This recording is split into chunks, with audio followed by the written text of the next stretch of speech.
अस्सलाम वालेकुम नाज़रीन, आप यूट्यूब चैनल देख रहे हैं। मैं इमरान खान हूँ। सबसे पहले ज़रा फैसल वाडा की धमकी आप सुन लें और इस गुस्से की वजह क्या है ये बाद में देखते हैं, लेकिन धमकी आप देखें। फैसल वाडा कौन है आप जानते हैं। ये पाकिस्तान की मिलिट्री एस्टेब्लिशमेंट के आदमी हैं और इन्हें पाकिस्तान की मिलिट्री एस्टेब्लिशमेंट ने इधर उधर से वोट इकट्ठे करके सेनेटर बनाया।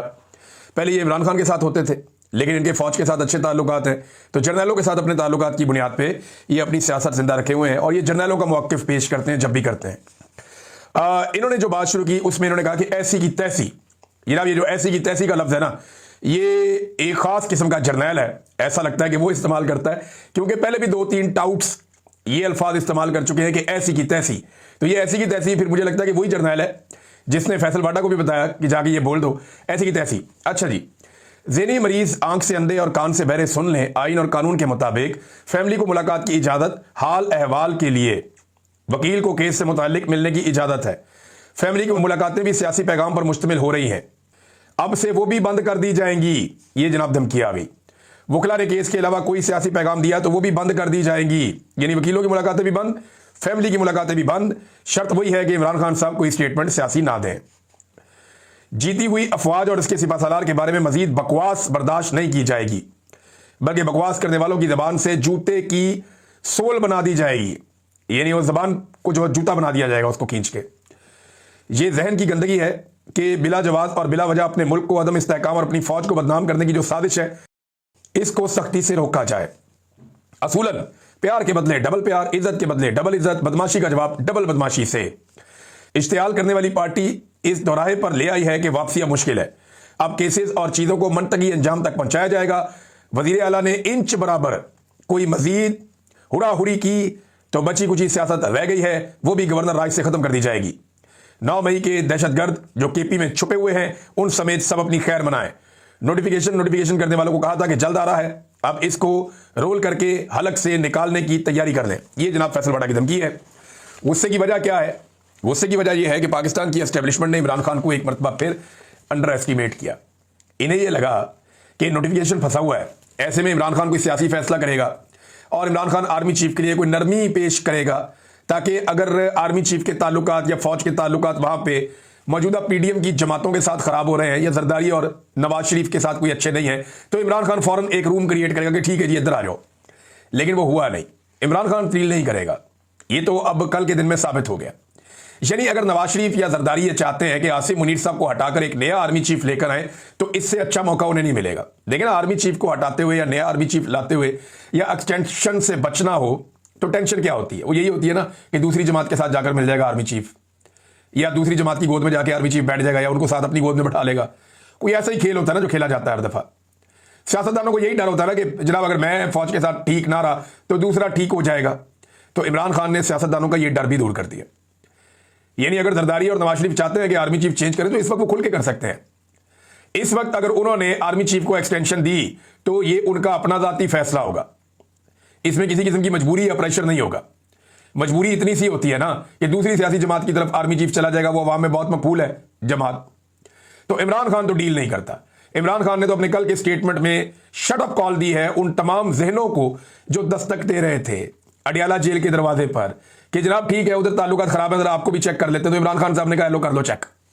तो इमरान खान डील नहीं करेगा। अगर नया आर्मी चीफ लाना चाहते हैं तो इससे बेहतर मौका इन्हें दोबारा नहीं मिलेगा। नाज़रीन, द गार्डियन ने एक army chief field marshal Asim Munir के बारे में एक आर्टिकल लिखा है। यह आर्टिकल बड़ा इंटरेस्टिंग है। पहले जरा ये आर्टिकल सुने, फिर अब हम बताते हैं कि हम सियासतदानों का तो एहतसाब कर देते हैं कि इसका दौर शुरू हुआ तो ये अच्छा हो गया, ये बुरा हो गया, लेकिन हम कभी ये नहीं देखते कि आर्मी चीफ के दौर में पाकिस्तान कहां से कहां पहुंच गया। एक्चुअली तो पाकिस्तान का बेड़ा गर्क पाकिस्तान के डिफरेंट मिलिट्री डिक्टेटर्स ने किया है। सियासतदान तो ना 3 में ना 13 में, एक तो बेचारों को इक़्तिदार मिलता ही नहीं है, मिले भी तो मुद्दत पूरी नहीं होती। तो सियासतदानों के साथ तो बेचारों के साथ ये हालात रहते हैं। तो आर्मी चीफ तो सारे के सारे अपनी मुद्दत ना सिर्फ पूरी करके जाते हैं बल्कि एक्स्ट्रा टाइम लेकर जाते हैं, सारे इख्तियार भी अपने पास रखते हैं। तो भाई मुल्क में जो अच्छा और बुरा हो रहा है वो भी इनके खाते में डालो ना। ये भी आपको देखना चाहिए कि एक आर्मी चीफ की मुद्दत मुलाजमत में पाकिस्तान कहां पहुंच गया। इस पर हम बात करते हैं, लेकिन पहले जरा ये आप देखें द गार्डियन का जो आर्टिकल है, इसका जो उन्वान है वो ये है कि Pakistan increasingly powerful army chief, a king above all, सबके ऊपर एक बादशाह। The rise and rise of Asim Munir. Asim Munir साहब की जनाब उठानी खत्म नहीं हो रही, और ये अब आलमी मीडिया कह रहा है, मैं नहीं कह रहा। आर्टिकल ये कहता है जी कि जनरल आसिम मुनीर की पाकिस्तान में बढ़ती हुई ताकत और 27वीं आईनी तरमीम के असरात पर मरकूज है, यानी इनकी ताकत जो है 27वीं आईनी तरमीम के बाद बढ़ी। और ये अहम नुकात की उन्होंने एक फहरिस्त दी है और ये भी बताया कि जनाब आसिम मुनीर साहब पाकिस्तान के आर्मी चीफ हैं और किस तरह के हैं, इनका थोड़ा पस मंज़र बताया है। फिर ये सबसे ताकतवर शख्सियत के तौर पे अब जाने जाते हैं। मई 2025 में भारत के साथ झड़पों के बाद उन्हें 5 सितारा जर्नैल का ओहदा मिल गया। उन्हें अमेरिकी सदर डोनाल्ड ट्रंप का फेवरेट फील्ड मार्शल भी कहा जाता है और अब उनकी ताकत तमाम मुसल्लह अफवाज, आर्मी, नेवी, एयरफोर्स पर फैली हुई है, सारा कुछ इनके कंट्रोल में। और इसके बाद जनाब बता रहे हैं कि 27वीं आईनी तरमीम, ये जो गुज़िश्ता महीने मंजूर होने वाली है तरमीम, फौज की बालादस्ती को आईनी तहफ़्फ़ुज़ देती है और जिसे नाकदीन ये कह रहे हैं कि ये एक आईनी बगावत है। और इसके तहत आसिम मुनीर तमाम मुसल्लह अफवाज की निगरानी करेंगे और इनकी एक और 5 साल टर्म जो है वो रीसेट हो जाएगी और उसको 1 दहाई तक मजीद बढ़ाया जा सकता है। लेकिन 5 साल ये और 5 साल आगे भी आसिम मुनीर साहब लेने की कोशिश कर सकते हैं, द गार्डियन कह रहा है।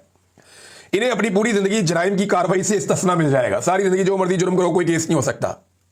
सुप्रीम कोर्ट की जगह एक नई अदालत कायम कर दी गई है जहां जजेस हुकूमत मुंतखब करेगी, हुकूमत जजेस लेकर आएगी, लाकर बिठाएगी और वो हुकूमत के फैसले करेंगे जज, जिसकी वजह से कई सीनियर जजेस मुस्ताफी भी हो गए हैं और तरमीम की मंजूरी और उस पर तनकीद हो रही है लगातार। पार्लियामेंट ने उसे चंद घंटों में दोनों ऐवानों में 2/3 अक्सरियत से पास करवा लिया और मुखालिफिन ये कहते रहे कि ये तरमीम एक शख्स को सबके ऊपर बादशाह बना देती है और आइन, अदलिया और समाजी मुआहदे को ख़त्म कर देती है। अक़वाम मुत्तहिदा के हाई कमिश्नर ने जमहूरियत और कानून की हुक्मरानी पर असरात की एक वार्निंग दी है इस आइनी तरमीम की सूरत में। अब ये जनाब एक तरह की फौजी हुक्मरानी है या मार्शल लॉ पाकिस्तान में लगा दिया गया है, ये भी ये आर्टिकल कह रहा है। आसिम मुनीर की ताकत कैसे बढ़ी, इसके बारे में उन्होंने तफसीलात लिखी है। उन्होंने कहा जो धांधली हुई ना 2024 के इंतखाबात में, उसके बाद एक कमज़ोर और नाजायज़ हुकूमत जो है वो बनाई गई और वो फौज के ऊपर इंसार कर रही थी। और आसिम मुनीर ने इमरान खान और पीटीआई पार्टी पर बहुत क्रैकडाउन किया, जिसमें पीटीआई लीडर्स को कैद कर दिया गया। ये एक्चुअली अंग्रेजी में आर्टिकल मैं थोड़ा थोड़ा करके आपको उसको ट्रांसलेट कर रहा हूं, तो थोड़ा जुमला आगे पीछे हो सकता है, लेकिन एग्जैक्टली यही चीज़ें लिखी हुई हैं। फिर उन्होंने बताया जी कैबिनेट के अंदर अपने 2 बंदे शामिल करवाए जो बहुत उनके करीबी हैं, ये आप सब जानते हैं कौन लोग हैं।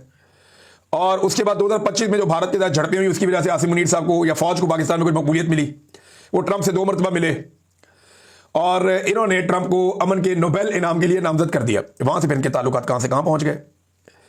तो बहुत सारे लोग जो है वो इस सारे अमल को बड़ा तबाहकुन करार दे रहे हैं और पाकिस्तान के लिए ये चीज़ें नुकसानदेह हैं, ये भी इसके अंदर लिखा हुआ है। फिर वो मुख्तलिफ अफराद के जो तासुरात हैं आसिम मुनीर साहब को ये ताकत मिलने पर, वो भी लिखते हैं और उसमें ज़्यादातर वो ये बता रहे हैं कि इससे पाकिस्तान के अंदर जो है वो ताकत की तब्दीली हो गई है, यानी सिविलियन सुपरमेसी खत्म हो गई है इसके बाद, और अभी भी पाकिस्तान में बहुत सारे चैलेंजेस खड़े हुए हैं। अच्छा, आसिम मुनीर साहब ने पाकिस्तान को क्या दिया 3 साल में? मैं जरा कुछ चीज़ें आपके सामने रखता हूं और ये फैक्चुअल है, इनसे कोई नहीं भाग सकता। आसिम मुनीर साहब ने पाकिस्तान की मईशत इनके 3 साल में मुकम्मल तौर पर तबाह हुई है। सरमायाकारी पाकिस्तान में 51 साल की जो रिकॉर्ड था वो टूट गया, कम तरीन सरमायाकारी पाकिस्तान में हुई है। इंसानी हुकूक की पामालियाँ पाकिस्तान के अंदर और पाकिस्तान से बाहर हर तरह की जो रिपोर्टें आ रही हैं उनके मुताबिक बदतरीन पामालियाँ इंसानी हुकूक की पाकिस्तान में की गई हैं। बदतरीन सियासी अदम इस्तेहकाम पाकिस्तान में मौजूद है, 3 साल तक रहा जब तक आसिम मुनीर साहब रहे। और पूरा जनरल इलेक्शन चोरी किया गया 2024 का, ये भी इन्हीं के दौर में हुआ। दहशतगर्दी में कई गुना इजाफा आसिम मुनीर साहब के दौर में हो गया। बेरोजगारी में एक नया रिकॉर्ड टूट गया आसिम मुनीर साहब के दौर में। पाकिस्तान से मल्टीनेशनल कंपनियां भाग गईं। पार्लियामेंट और अदलिया मुकम्मल तौर पे सरदगू हो गए आसिम मुनीर साहब के दौर में। आज़ाद अदलिया नाम की कोई चीज़ पाकिस्तान में नहीं बची। मीडिया पर खौफनाक पाबंदियां लगाई गई आसिम मुनीर साहब के दौर में। दर्जनों सहाफ़ियों की नौकरियां, उनके काम, उनके प्रोग्राम्स बंद कर दिए गए। करप्शन में बेपनाह इजाफा हुआ आसिम मुनीर साहब के दौर में, जिसकी एक गवाही अभी IMF की रिपोर्ट भी दे रही है। कर्जों की भरमार हो गई पाकिस्तान में। जितना कर्जा पाकिस्तान ने पाकिस्तान बनने के बाद से लेकर अब तक लिया, उतना कर्जा आसिम मुनीर साहब के दौर में ले लिया गया। 9 मई का सानिया आसिम मुनीर के दौर में हुआ। 4 मरतबा रियासत और रियासती इदारों के हाथों पाकिस्तानियों का कत्लेआम हुआ आसिम मुनीर साहब के दौर में। बैड गवर्नेंस में पाकिस्तान ने 120 में से 109 पॉइंट हासिल करके पूरी दुनिया को पीछे छोड़ दिया। इतनी बुरी गवर्नेंस है आसिम मुनीर साहब के दौर में। इसराइल पर पाकिस्तान की पॉलिसी बदल गई इसी दौर में, और अफगानिस्तान से ताल्लुकात में बिगाड़ पैदा हो गया इसी दौर में। सिंध तास मुआहिदा भारत ने ख़त्म कर दिया इसी दौर में। SIFC की मुकम्मल नाकामी, ये आसिम मुनीर साहब ने एक इदारा बनाया, लेकिन ये इदारा भी मुकम्मल तौर पे नाकाम हुआ और पाकिस्तान को कोई फ़ायदा ना दे पाया। आसिम मुनीर साहब के दौर में फ़ौजी क़यादत की सियासत में बदतरीन मुदाखलत हुई और एजेंसियों ने बदतरीन सियासी मुदाखलत की। आइन का हुलिया ही बिगाड़ दिया गया 26वीं और 27वीं आईनी तरमीम के जरिए से। जबरी गुमशुदगियां बहुत बड़े पैमाने पर हुई आसिम मुनीर साहब के दौर में। पहली मरतबा सिक्योरिटी फोर्सेज ने खवातीन और बच्चों को भी निशाना बनाया, उन्हें भी गिरफ्तार किया, उन्हें भी हिरासा किया, उन्हें भी तशद्दुद का निशाना बनाया। आसिम मुनीर साहब के दौर में महंगाई का एक तूफान खड़ा हो गया, फौज और अवाम में फासले बढ़ते गए आसिम मुनीर साहब के दौर में। ये वो नेगेटिव चीजें हैं जो आसिम मुनीर साहब के दौर में हुई। साबिक वज़ीर आज़म को जेल में रखा और दर्जनों और चीजें मैं बता सकता हूं। तो नेगेटिविटीज की भरमार है इन 3 सालों में जिनमें फील्ड मार्शल आसिम मुनीर ने पाकिस्तान के अंदर हुकूमत की। और इस बुनियाद पर उन्हें रिटायरमेंट ले लेनी चाहिए। उनकी टर्म पूरी हो गई है, कोई अच्छी टर्म नहीं थी, उन्हें रिटायरमेंट ले लेनी चाहिए। एक मुतनाज़े आर्मी चीफ वो बन गए हैं, तो दूसरे को आने दें। दूसरा आके कोशिश करे कि वो फौज को इस तनाज़े से निकाले और सियासी मुदाखलत बंद करे और मामलात को आइन और कानून के मुताबिक चलने दे। सियासतदानों को पाकिस्तान का फैसला मिलकर बैठकर करने दे। होना तो ये चाहिए। लेकिन यहां आसिम मुनीर साहब रिटायरमेंट लेना नहीं चाहते। अच्छा, आसिम मुनीर साहब के दौर का कोई अच्छा काम तो होगा ना, कोई ऐसा कारनामा जिसे आप कहिए अच्छा काम हो गया। हाँ, तो वो बता देते हैं आपको। आसिम मुनीर साहब के दौर में रवां साल मई के महीने में भारत के हमले के जवाब में पाकिस्तान की एयरफोर्स ने 6 भारतीय तैयारे मार गिराए और इसकी बुनियाद पर आसिम मुनीर साहब ने फील्ड मार्शल का ओहदा भी ले लिया, ताहयात मुराद भी ले ली और ताहयात इस्तिस्ना भी ले लिया। जबकि उनके लिए एक नया ओहदा भी तख्लीक किया गया, चीफ ऑफ डिफेंस फोर्सेज का। ये अब हो रहा है, यानी एक पॉजिटिव काम है वो पाकिस्तान एयरफोर्स ने किया है। 6 तैयारे गिराए हैं इंडिया के और इसकी बुनियाद पे आसिम मुनीर साहब ने बहुत सारा फायदा भी ले लिया। अब इसी बुनियाद पे वो दोबारा भी 5 साल के लिए आर्मी चीफ रहना चाहते हैं, या ये जो बड़ा ओहदा मिल गया इसको वो एंजॉय करना चाहते हैं। लेकिन नवाज शरीफ और जरदारी के पास मौका है, अगर वो आसिम मुनीर को हटाना चाहते हैं तो बड़े आराम से हटा सकते हैं, बहुत आराम से हटा सकते हैं, क्योंकि इमरान खान डील नहीं करेगा। इमरान खान किसी की पीठ में खंजर नहीं घोंपेगा। अगर सियासतदान आज नया आर्मी चीफ लाना चाहे तो वो ला सकते हैं। ऐसी सहूलत पहले किसी और सियासतदान को भी असर नहीं थी। नाज़रीन, इमरान खान साहब की बहन अलीमा खानम साहिबा ने स्काई न्यूज को इंटरव्यू देते हुए बताया कि इमरान खान 90% मकबूल है पाकिस्तान में और उसे कैद तन्हाई में डालना अवाम की आवाज को खामोश करना या दबाने के मुतरादिफ है और ये चाहते हैं कि इमरान खान को लोगों के दिमागों से मिटा दें। तो ऐसा होता हुआ तो फिलहाल दिखाई नहीं दे रहा। पाकिस्तान में मकबूलियत बहुत ज्यादा है इमरान खान साहब की। और एक चीज, मोहम्मद जुबैर साहब ने कुछ पोल खोले, जरा मैं आपके सामने रख देता हूं क्योंकि आसिम मुनीर साहब के दौर का जिक्र हो रहा है तो ये आ गया। गवर्नर स्टेट बैंक कह रहा है कि वक्त आ गया कि हुकूमत अपनी पॉलिसी तब्दील करे।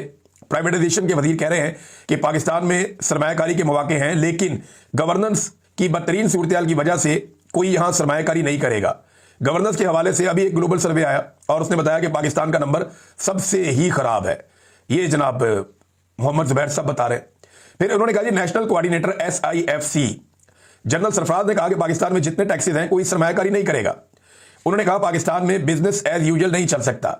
हम यही बात करते थे तो हमें गालियां पड़ती थी। मोहम्मद जुबैर साहब ने कहा, देखें ये बात जुबैर साहब आप उस दौर में करते थे जिस दौर में हालात मुख्तलिफ थे। यहां जिस मुल्क में इस वक्त मैं हूं यहां बहुत ज्यादा टैक्सेस हैं बरतानिया में।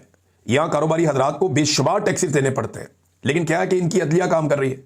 यहां पे रूल ऑफ लॉ है, यहां पे आज़ादी इज़हार राय है, यहां पे जुल्म और ज्यादती नहीं है, इंसानी हकूक की पामालियां नहीं हो रही, मैंडेट को कुचला नहीं जा रहा। तो इतने सारे टैक्सेस के बावजूद यहां पे काम चल रहा है। पूरी दुनिया से लोग इन्वेस्टमेंट लेकर इस मुल्क में आ रहे हैं, यहां पे आके कारोबार करना चाहते हैं। रोजाना बेशुमार ऐसे पाकिस्तानी मुझे मिलते हैं जो कोई ना कोई कारोबार या कर रहे हैं या मजीद कारोबार शुरू करना चाहते हैं। कोई किसी कारोबार में, कोई किसी कारोबार में। वजह क्या है? इतने सारे टैक्सेस देके भी लोग यहां कारोबार कर रहे हैं। पाकिस्तान में तो इसके मुकाबले में टैक्सेस है ही कोई नहीं, कुछ भी नहीं। मसला खाली टैक्सेस का नहीं है, लोग टैक्सेस भी पे कर देते हैं। और भाई मुल्क का माहौल तो ठीक करो, मुल्क के अंदर कुछ थोड़ा सा इंसानियत तो पैदा करें। आप अदलिया को तो आजाद करें, मीडिया को तो आजाद करें, पार्लिमान को तो आजाद करें, इंसानी हकूक की पामालियां तो बंद करें, रूल ऑफ लॉ तो पाकिस्तान में होने दें। ये चीजें हो जाएंगी तो लोग इन्वेस्टमेंट कर देते हैं। लोग नहीं चाहते पाकिस्तान से पैसा लेकर बाहर भागना। मल्टीनेशनल कंपनियां भाग रही हैं, बहुत मुनाफा है पाकिस्तान में। मामला ये नहीं है कि ये चीज ठीक करो, ये चीज ठीक करो, जो चीज ठीक करनी है उसको ठीक करो। ये इनकी खोपड़ी में बात घुसती क्यों नहीं है कि टैक्स को ठीक करना, फलाने बंदे को उठा के यहां लगा देना, ये टैक्स कलेक्शन को ठीक करना, रेवेन्यू डिपार्टमेंट को, इससे नहीं मुल्क ठीक होगा। वो हसीना वाजिद ने इतनी जबरदस्त इकोनॉमी चलाई, लोगों ने जूते मार के निकाला अपने मुल्क में से। वजह यह है कि जब इंसानी हकूक नहीं होते, रूल ऑफ लॉ नहीं होता, लोगों का इस्तेहसाल किया जाता है, तो फिर ये हो जाता है। नतीजा यही निकलता है। तो जनाब नतीजा तो यही निकलना है। अब नाजरीन, हमारे जो जर्नलिस्ट गिरफ्तार थे उनके बारे में मैं मुख्तसर आपको बता दूं कि सोराब बरकत साहब को वही किया फॉर्मूला जो ये मेरे साथ करते थे, बाकी लोगों के साथ करते रहे। ये रजीम इस चीज के लिए मशहूर है। तो इन्होंने सोराब बरकत पे एक और मुकदमा डाल दिया, तौहीन मरियम नवाज का मुकदमा। शाबाश भाई। और जनाब के siyaasat.pk ने कोई चीज चलाई थी तो सोराब को इसके अंदर इन्वॉल्व करो, इसके अंदर उठा लो। ये जस्टिस मोहम्मद आसिफ, ये जज को लाया गया जनाब इस्लामाबाद हाई कोर्ट में। इसके बेटे ने एक्सीडेंट कर दिया। अब मरियम नवाज खान साहिबा ये बताती हैं कि जिस वक्त एक्सीडेंट हुआ तो उस वक्त वो अकेला नहीं था, यानी ये बच्चा अंडर एज है, इसकी उम्र भी पूरी नहीं है, आईडी कार्ड और लाइसेंस भी नहीं है, और ये बड़ी बड़ी V8 गाड़ी चला रहा है, लैंड क्रूजर। इतनी बड़ी गाड़ी, एक तो जज साहब के पास ये आती कहां से है? ये तो करोड़ों रुपए की गाड़ी होती है, बहुत महंगी गाड़ी है। भारत उनका बच्चा चला रहा था और उसने 2 बच्चियों को जो स्कूटी चला रही थी उनको नीचे देकर कत्ल कर दिया। अब 2 दोस्त भी उसके साथ थे लड़के के। पुलिस ने जज साहब के बेटे को गिरफ्तार नहीं किया क्योंकि उसने बता दिया कि जनाब मेरे अब्बा जो है वो जज हैं हाई कोर्ट में, और जस्टिस आसिफ मौके पर खुद पहुंच गए। बेटे को उन्होंने आगे घर भेज दिया। ओ भाई, तेरे बेटे ने एक बेटी मार दी है, दूसरी आखिरी सांसें ले रही है, सड़क पे पड़ी हुई है, तू कैसा जज है भाई कि तूने आके अपने बेटे को घर भेज दिया? अब ये रिपोर्ट अगर ठीक है तो शर्म आनी चाहिए, डूब के मर जाना चाहिए ऐसे जज को कि बेशर्म आदमी, वहां पे 2 बच्चियां पड़ी हुई हैं। ये रिपोर्ट अगर ठीक है तो फिर ये बेशर्मी है, मैं बेशर्म आदमी कहूंगा अगर ये रिपोर्ट ठीक है तो। ये कंडीशन है। लेकिन आप देखें, हरकत चेक करें, वो एक बच्ची आखिरी सांसें ले रही है, एक फौत हो गई है इस रिपोर्ट के मुताबिक। वो कहते हैं बेटे को घर भेज दिया और उसके दोस्तों को भगाया और कमजोर FIR दर्ज की गई। ये FIR बनती थी 320 कि जनाब ये एक्सीडेंट में कत्ल किया गया, ये रैश ड्राइविंग की गई है, ये गलत ड्राइविंग करते हुए उसका तो हक भी नहीं बनता। तो ये तो मुकदमा बनना चाहिए था, 10 साल की सजा होनी चाहिए थी। जज ने अपने बेटे के खिलाफ जो दफा लगवाई वो भी कमजोर लगवाई 322 की, यानी मार्जिन रख लिया कि दियत की सूरत में उसका बेटा बच जाए। यह है पाकिस्तान में इंसाफ का सिस्टम। अंदाजा करें आप ये कैसी बेशर्मी और ढिठाई है कि एक जज वहां पे जाता है और ये करता है। अहम बात यह है कि जिस वक्त जज मौके पर पहुंचे एक लड़की दम तोड़ चुकी थी जबकि दूसरी की सांसें चल रही थी, लेकिन एम्बुलेंस ताखीर से आने की वजह से दोनों वफात पा गई। लेकिन जज साहब ने अपने बेटे को फरार करा के मामला संभालना बेहतर जाना। लड़कियों का क्या था, चल बसी। ये मरियम नवाज खान ने लिखी है, बड़ी तकलीफ दे बात, मुझे बहुत तकलीफ हुई है। यानी आप अंदाजा करें कि कैसी ढिठाई, बेशर्मी और बेगैरती है कि वहां पे 2 बच्चियां पड़ी हुई हैं और जाके उनको उठाओ, फौरी तौर पे उनको अस्पताल पहुंचाओ, और किसी की जान बचती है तो जान बचाओ, और भाड़ में भेजो ऐसे बेटे को जो यार लोगों की बच्चियों को गाड़ियों के नीचे देकर मार रहा है, और अपने घर भगा दिया और बाद में सुबह पेश कर दिया। मुकदमे के बाद एक कमजोर मुकदमा करवाया, फिर बेटा पेश कर दिया। क्यों? रात को बेटा नशे में था या बेटे के साथी नशे में था जिनको पेश नहीं किया गया, रात को गिरफ्तार नहीं करवाया गया? ये सवालात तो अब उठेंगे और इस किस्म के जजेस इंसाफ देने के लिए लाकर बिठाए गए हैं हाई कोर्ट में। अंदाजा करें आप। अब तक इतनी, अपना ख्याल रखिए। चैनल को सब्सक्राइब करें, लाइक करें।